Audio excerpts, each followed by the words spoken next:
Police officer বড়বাবু এসে সবার সামনে টিপের মুখোশ খুলে দিল আর প্রমাণ করে দিল এটাই স্বস্তিক মুখার্জি। হ্যাঁ বন্ধুরা, গীতা এলএলবি ধারাবাহিকের আজকের পর্বে ধারাবাহিকের শুরুতে দেখা যায় মুখার্জি বাড়ির ড্রয়িং রুমে সবাই উপস্থিত। সেখানে সঞ্জয় গীতাকে জিজ্ঞেস করে, আপনি কে? তখন গীতা উত্তর দেয়, আমি আপনার স্ত্রী গীতা। গীতার কথা শুনে সঞ্জয় বলে, আমার স্ত্রী টিপ আর আমি টিপকেই ভালোবাসি। আপনারা কেন সেটা বুঝতে চান না? সঞ্জয়ের কথা শুনে টিপ আবেগ নিয়ে বলে, তুমি সবসময় এভাবে আমার পাশে থেকো, এভাবেই আমাকে ভালোবেসো। তুমি আমার পাশে থাকলেই আমার আর কারো প্রয়োজন হবে না।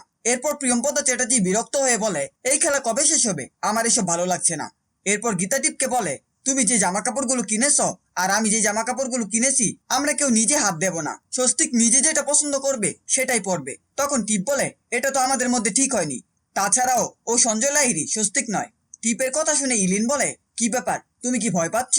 আমার গীতা বৌদি তো তোমার সব কথা শুনেছে, এখন গীতা বৌদির এই কথাটা রাখো। এর পরের দৃশ্যে সঞ্জয় গীতার পছন্দ করা হালকা রঙের শার্টটা হাতে নিয়ে বলে, এই শার্টটা আমার খুব পছন্দ, আমি তো হালকা রং পছন্দ করি, আমি রুমে গিয়ে এটা পরে আসছি। এই বলে সঞ্জয় শার্ট নিয়ে চলে যায়।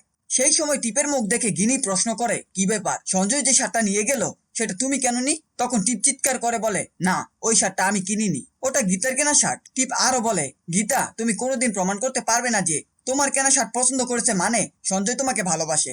এটা নয় যে আমাকে নয়, তোমাকেই ভালোবাসে। তখন গীতা ধীরভাবে বলে, অনেক কিছু প্রমাণ হয়। এর পরের দৃশ্যে দেখা যায় হালকা রঙের শার্ট পরে সঞ্জয় টিপকে জিজ্ঞেস করছে, আমাকে কেমন লাগছে দেখো তো। টিপ চিৎকার করে বলে, তুমি কেন এই শার্ট পছন্দ করলে? সঞ্জয় উত্তর দেয়, তুমি তো ঘুরে ঘুরে সারা বাজার থেকে শপিং করে আনলে, তাহলে এখন এইসব কথা কেন বলছো? ঠিক তখনই গীতা সেখানে এসে দাঁড়ায়। গীতাকে দেখে সঞ্জয় প্রশ্ন করে, আপনি এখানে কেন এসেছেন? গীতা উত্তর দেয়, এটা আমার আর আপনার ঘর, আমি আসবো না তো কে আসবে স্বস্তিক বাবু? আমি আপনার স্ত্রী গীতা। এরপর গীতা টিপকে বলে, আমাদের মধ্যে একথা ছিল না যে তুমি বা আমি এ ঘরে আসবো, তাহলে তুমি কেন এখানে এসেছো? এর পরের দিকে অগ্নিজিৎ মুখার্জি ড্রয়িং রুমে বসে খবরের কাগজ পড়ছে। তখন পুলিশ অফিসার বড়বাবু এসে জিজ্ঞেস করে, আপনার শরীর কেমন আছে? আপনি কেমন আছেন মিস্টার মুখার্জি? অগ্নিজিৎ মুখার্জি বলে, আমি একদম ঠিক আছি। আপনি কি গীতার সাথে দেখা করবেন? তখন বড়বাবু বলে, না, আজ আমি গীতার সাথে দেখা করতে আসিনি।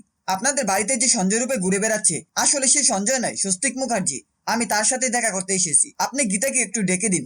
অগ্নিজিৎ মুখার্জি গীতাকে ডাকলে গীতা এসে বড়বাবুকে দেখে জিজ্ঞেস করে, বড়বাবু আপনি এখানে, কিছু হয়েছে?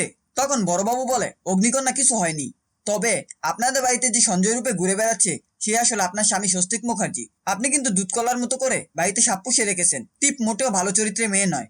বড়বাবুর কথা শুনে গীতা উত্তর দেয়, আমি জানি টিপ একটা উশৃঙ্খল মেয়ে, বড়লোক বাবার অবাধ্য মেয়ে, তবে একটা বিষয় আমি নিশ্চিত, ও আমার স্বস্তিককে ভালোবাসে। এর জন্য আমি ওকে 10-এ 10 দেব, কারণ ছোটবেলা থেকেই সে মাকে হারিয়েছে। প্রিয়ম্পদা চ্যাটার্জিকে নিজের মা হিসেবে কোনোদিন মেনে নেয়নি, তাই সে সঞ্জয় লাহিড়ীকে ভালোবেসে নিজের কাছে আটকে রাখতে চাইছে যে কোনো মূল্যে। সেই কারণেই ভজন মিত্রকে দিয়ে অপমান করিয়েছে। এরপর বড়বাবু সঞ্জয় লাহিড়ীকে প্রশ্ন করে, তোমার বাবা মা কোথায় আর টিপের সাথে তোমার কোথায় দেখা হয়েছিল? তখন সঞ্জয় চিৎকার করে বলে, আমি কতবার বলবো আমি স্বস্তিক মুখার্জি নই, আমি সঞ্জয় লাহিড়ী। তখন টিপ প্রতিবাদ করে বলে, আপনি ওকে মানসিকভাবে টর্চার করছেন।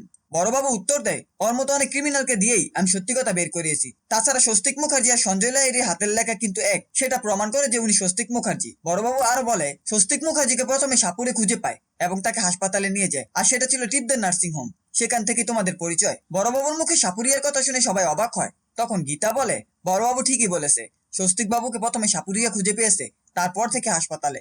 এই ছিল গীতা এলএলবি ধারাবাহিকের আজকের আপডেট। ভিডিওটি ভালো লাগলে চ্যানেলটিকে সাবস্ক্রাইব করে পাশে থাকা বেল আইকনটি অন করে দিন এবং আপনাদের মূল্যবান কমেন্ট করতে ভুলবেন না।